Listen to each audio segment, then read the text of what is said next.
Salt and water could be the ultimate game changer for your health. As we age, their impact becomes even more severe and transformative. In this video, we will discuss shocking revelations by Dr. Barbara O'Neill on how exact salt consumption and proper hydration can profoundly alter your well-being. First, we will look into how much water we lose in a day, because knowing this is very important as it helps us understand the basics.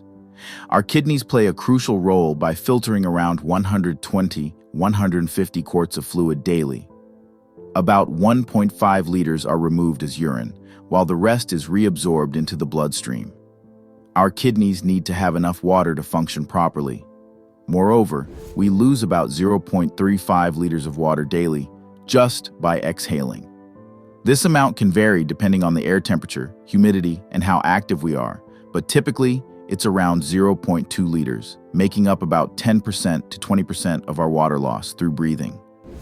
Our skin also contributes to water loss, with approximately 0.5 liters evaporating daily. Additionally, the colon is responsible for losing about 0.3 liters daily. If we sum up all this, adults lose an average of 2.5 to 3 liters of water, but this can increase in hot weather or with extended exercise. For older adults, the daily water loss is typically around 2 liters. So, drinking at least 2 liters of pure water daily is critical. So from the kidneys, we have 1.5 litre loss in a day. From the colon, we have 0.3 of a litre loss in the day. From the lungs, we have a 0.2 of a litre loss. And what's a surprise to most is from the skin, we have a 0.5 of a litre loss. So that's 2.5 litre loss, so litre loss in a 24-hour period. Dr. Barbara shares a simple rule. For every 50 pounds of body weight, drink 1 quart or 1 liter of water. So if someone weighs 100 pounds, they should drink 2 quarts of water daily. If someone weighs 200 pounds, they should aim for 4 quarts. This can be a motivation for weight loss. This might seem daunting for those who currently drink only 2 glasses of water a day and weigh 200 pounds, but it's important for maintaining good health. So here's the rule of thumb. So 50 pound body weight to 1, I'll say quart for your sake, for 1 quart or 1 litre. So that means if someone is 100 pound, they should be having 2 quarts a day. And I guess someone gets very concerned if they're 200 pound. Does that mean I got to drink 3 quarts a day? Well, that's a good incentive for weight loss. And if someone's only drinking 2 glasses of water a day and they're 200 pound. As we discussed earlier, you lose water through breathing, sweating, peeing, and bowel movements every day. You've probably heard the advice to drink 8 glasses of water daily. It's easy to remember and a good goal to aim for. There are adjustments, like most healthy people can stay hydrated by drinking whenever they feel thirsty. Some might need fewer than 8 glasses, while others may need more. Your fluid needs can change based on several factors. For example, you sweat and lose water when you exercise, so you must drink more before, during, and after your workout.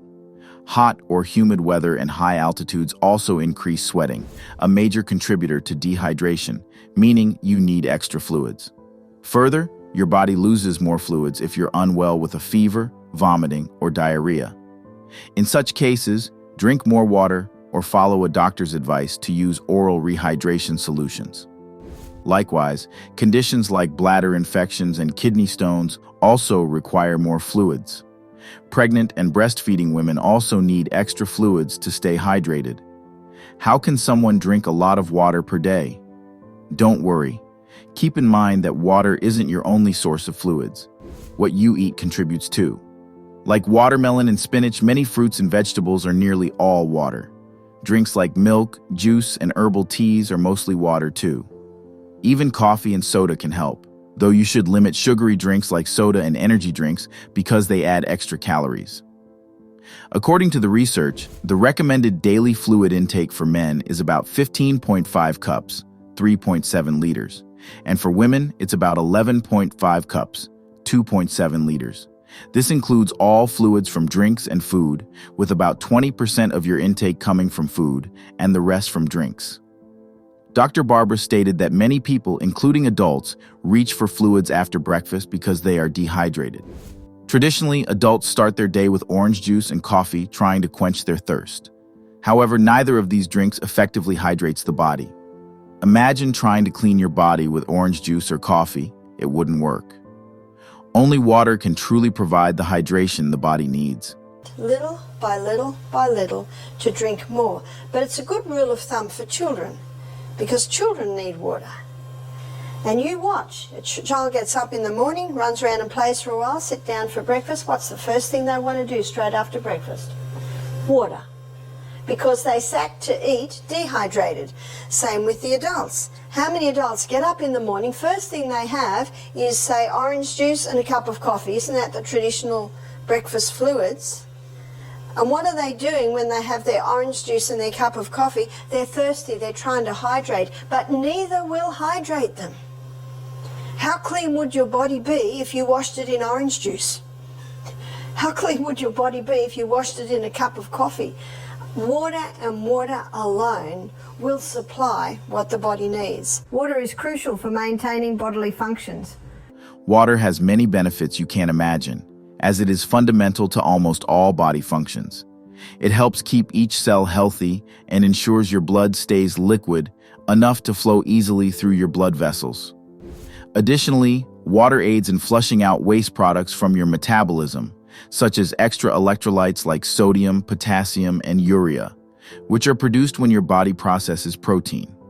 Moreover, water is vital for regulating your body temperature through sweating. It keeps your mucous membranes, like those in your lungs and mouth, moist and helps lubricate and cushion your joints. This reduces the risk of urinary tract infections, UTIs, by keeping your bladder clear of bacteria. Not only this, water also supports digestion, prevents constipation, and keeps your skin moisturized, maintaining its texture and appearance. Beyond this, water is essential for transporting nutrients and oxygen to cells. It also acts as a shock absorber, protecting the eyes, spinal cord, and amniotic sac surrounding a fetus during pregnancy. Do you know that headaches are one of the most common problems in daily life? And guess what? Dehydration can be a major cause of headaches. Sounds shocking? This is your own mistake that keeps you in trouble. Our brains are about 85% water, and the rest of our bodies are around 75% water. Our brain functions like a hydroelectric system. Without enough water, it can't work properly. Dehydration can lead to negative thought patterns, and many people realize that headaches can be caused by not drinking enough water. This imbalance can even affect mental health, potentially leading to problems like those seen in psychiatric hospitals, Dr. Barber said. In fact, it's contributing to the fact that they're still in the psychiatric hospital, because our brain is 85% water. From the neck down, we're 75% water. Our brain is a hydroelectric system. No hydro, no electricity.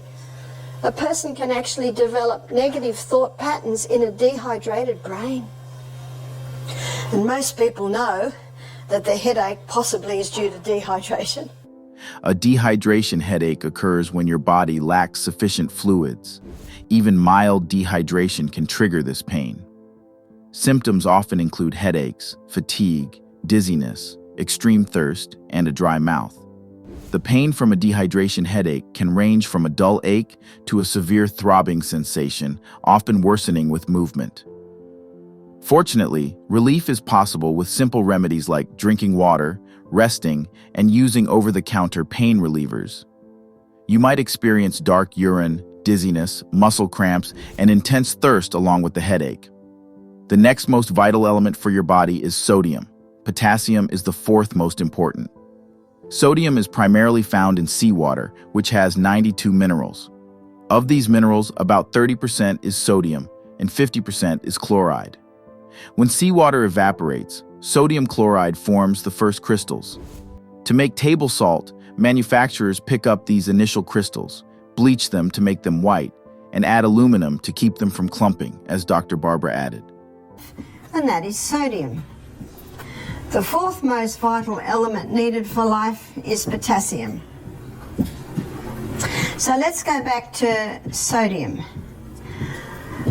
In nature, we find the highest amount of sodium in seawater, and seawater contains 92 minerals. Of those 92 minerals, 30%, approximately 30% is sodium, and of those 92 minerals, approximately 50% is chloride. Now, because sodium chloride take up the most amount, they're the first crystals formed when the water is evaporated. So what man does is he scoops up the first crystals formed, he bleaches them white, puts aluminium with it so that it runs freely. Sodium and potassium are partners in keeping your blood pressure in check. Sodium, mostly from table salt, can raise blood pressure by making your body hold extra water, which puts pressure on blood vessels. Potassium in fruits and veggies helps balance this by counteracting sodium's effects.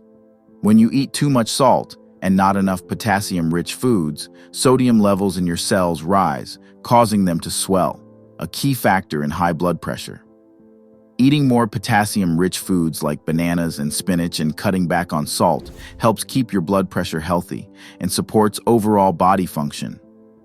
Additionally, the pancreas is crucial for digestion and blood sugar regulation. Also, the pancreas sends digestive enzymes into the gut to aid digestion. These enzymes break down sugars, fats, and starches to help you digest food. But that's not all. Your pancreas also makes hormones that travel through your blood to keep things running smoothly. But Dr. B, he cured 3,000 cases of stomach ulcer just with water.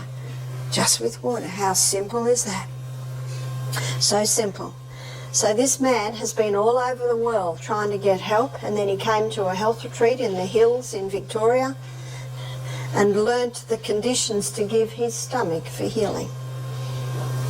So we come down the gastrointestinal tract and we come to the pancreas. Here's the pancreas. And the pancreas releases two hormones into the blood, and it also releases hormones into the gut. Or enzymes into the gut, hormones into the blood. What are the hormones going into the blood from the pancreas? It's insulin and glucagon. Both of these hormones require a large amount of water. Furthermore, insulin and glucagon release two important hormones into the blood. Both of these hormones need a lot of water to be produced effectively. They work like a team to balance blood sugar levels, so a lack of water can trouble them both. Insulin helps move glucose, sugar, into your cells to give them energy, while glucagon helps raise blood sugar levels if they get too low by breaking down stored glycogen in the liver. When you eat, insulin is released to manage the sugar coming into your blood, ensuring your cells get the glucose they need.